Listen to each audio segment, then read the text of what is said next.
Okay, this is problem 8-156. It is on page 458. And 8, is it? Ah, I see. Okay. An 8-meter long section of hot and cold water pipes run parallel to each other in a thick concrete layer. The diameters of both pipes are 5 centimeters, and the distance between the center lines of the pipes is 40 centimeters. The surface temperatures of the hot and cold pipes are 60 and 15 degrees Celsius respectively. Taking the thermal conductivity of the concrete to be, as given there, determine the rate of heat transfer between the pipes. I got confused for a minute because I almost always select problems that have a figure. And I looked at the figure off to the side and it was a single pipe. But this particular problem, your author did not give a figure for. So let's see, that's probably too much. I'm going to need some space. So there's a hot pipe and a cold pipe. They're both buried in concrete. And the idea is that there will be heat transfer from the hot pipe to the cold pipe. We would like to know the rate of heat transfer. Now the distance between the two, we will call Z. It's 0.4 meters. And we don't know too much about how deep they are or really if they're side by side, a few inches below the concrete, or if they're one above the other. But the idea here is that we're going to neglect any heat transfer outside of the concrete. This is just heat transfer between the two pipes. Okay. So the high temperature pipe, TH, is at 60 degrees Celsius. The low temperature pipe, TC, I'll call it TC for T cold, is 15 degrees Celsius. And the thermal conductivity of the concrete, notice we need that because the thermal conductivity of the concrete is one of the things that will determine how fast this heat flows. So that's 0.75 watts per meter per degree Celsius. The diameter, D1, is 0.05 meters, and D2 is the same.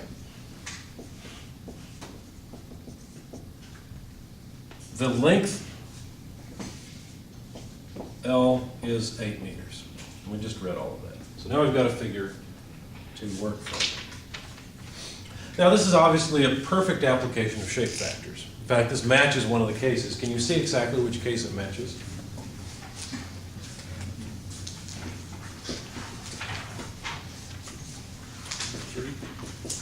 Three, that's right. Case 3 on which page?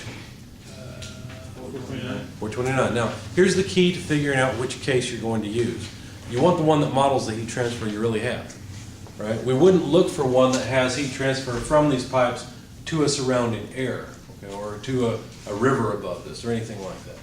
We're looking for something that models heat transfer between these two pipes, because that's what we expect to be the main flow of heat. So we just need the shape factor S. Now, how do you get the shape factor? Well, you look at the case, right? It tells you how to calculate it.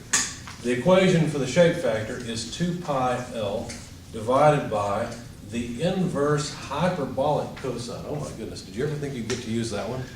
Right? What the heck is that? Well, fortunately, it's a button on your calculator. It has to do with the number E to some power, okay? You don't have to know all that. It doesn't matter. It's a button on your calculator. At this point, you probably will want to pick up your calculator and find that button, because it's not just a hyperbolic cosine, it's an inverse hyperbolic cosine. Usually on a lot of scientific calculators, there's an HYP, a hype button.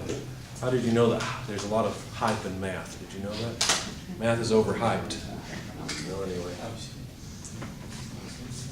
Okay, so finishing off the equation, 4z squared less d1 squared less d2 squared divided by 2d1 d2. Of course, in our case, d1 and d2 are the same, but that's not always the case. Did everybody find it on their calculator? No. Okay, well, you'll want to look up your manual, or after we get done with the video, I'll show you where it's at, okay? But anyway, so plug in the shape factor, 2 pi 8 meters divided by the inverse hyperbolic cosine of 4. Now, z is just the distance between. See, this is actually really easy. Once you identify the case, you just look at the figure and see what all the dimensions are and where they go. Z is 0.4 meters. That has to be squared. D1, well, really we've got D1 and D2. They're the same thing, so I'm just going to take 2 times 0.05 meters squared. Save space over 2. And now this will be, since D1 and D2 are the same, it'll be 0.05 meters squared. Notice these don't just cancel because we're adding something else in the numerator. But notice that the units, the meters squared, do in fact cancel. Once you find the button on your calculator, the magic inverse hyperbolic cosine button, wherever it is, okay, and you plug all this in, you find that this is, the shape factor comes out to about 9.0776 meters. Notice it would have the units from just the numerator because the inverse hyperbolic cosine gives you a result that's dimensionless. Once you plug that in then for the shape factor, notice we have the thermal conductivity K, 0.75 watts per meter per degree Celsius. T1, T2, those are just the differences. Those are just the temperatures of the hot and cold. So that's 60 less 15, of course it's degrees Celsius.